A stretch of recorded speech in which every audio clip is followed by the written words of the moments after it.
had taken their first steps into the shadowy world of Al-Qaeda. Facilities at the desert camps were Spartan. 3 or 4 makeshift buildings served as headquarters. Recruits lived in small tents. Ammunition was in short supply. Days began with a prayer, followed by several hours of physical training, running, weightlifting, and target practice. Their training was also part of a sophisticated sorting process that looked for skills useful to Al-Qaeda. Especially prized were militants with advanced technical and language skills, like the men from Hamburg. When you get somebody like Atta and Ziad who speak perfect English and German as well, they can mix with Westerners a bit easily. They are completely different caliber. In the eyes of Al-Qaeda, they were the perfect men to lead a mission for their jihad. Shortly after the men arrived, they were summoned to Al-Qaeda's house of Ghamdi in Kandahar. There, the Hamburg Four met Osama bin Laden and pledged their loyalty to him. Bin Laden then asked if they would accept a martyrdom operation. They agreed. The men had talked about becoming martyrs in a holy war for years. Now their moment had come. Bin Laden chose Mohammed Atta to be the leader of the group. Atta was a very focused guy and would do what he was told. Given a problem, he would work it through, and without distraction. The Hamburg Four were now assigned to what Bin Laden called the Plains Operation. Their task would be to hijack aircraft and use them to strike targets in the United States.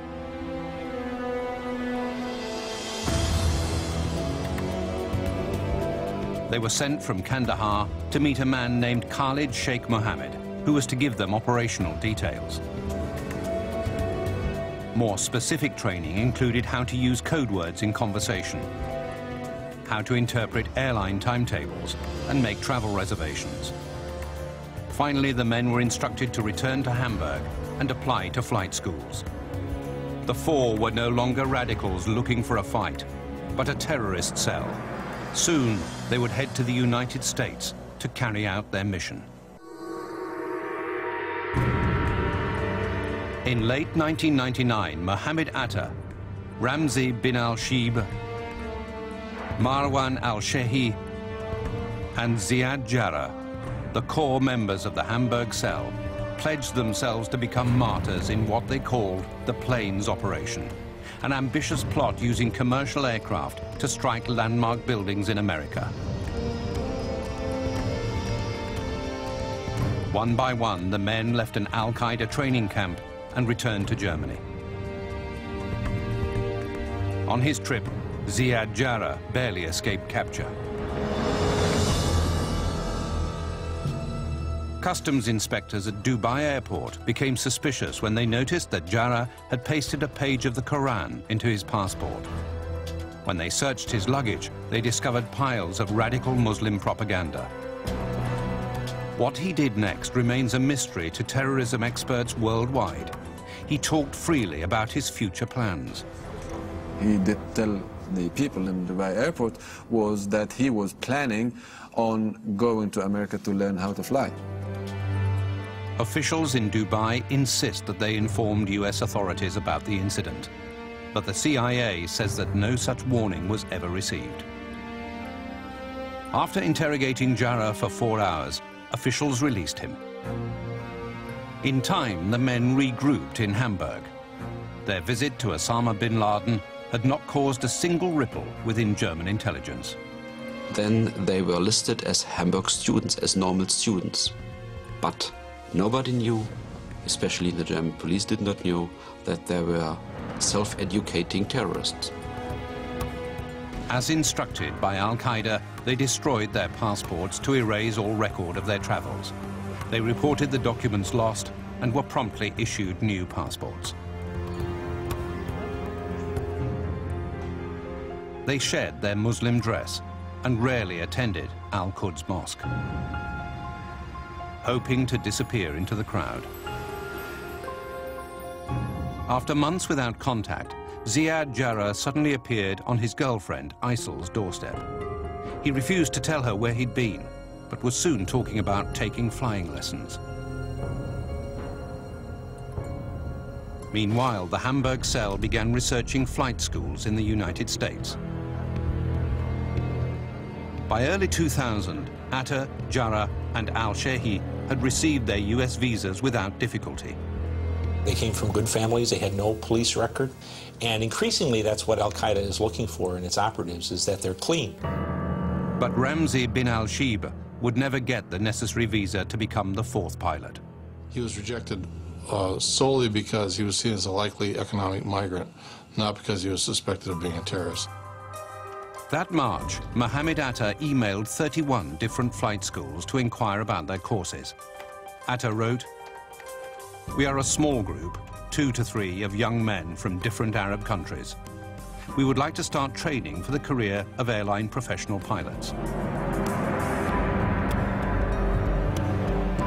By the spring of 2000, Jarrah had been accepted to a flight school in Venice, Florida.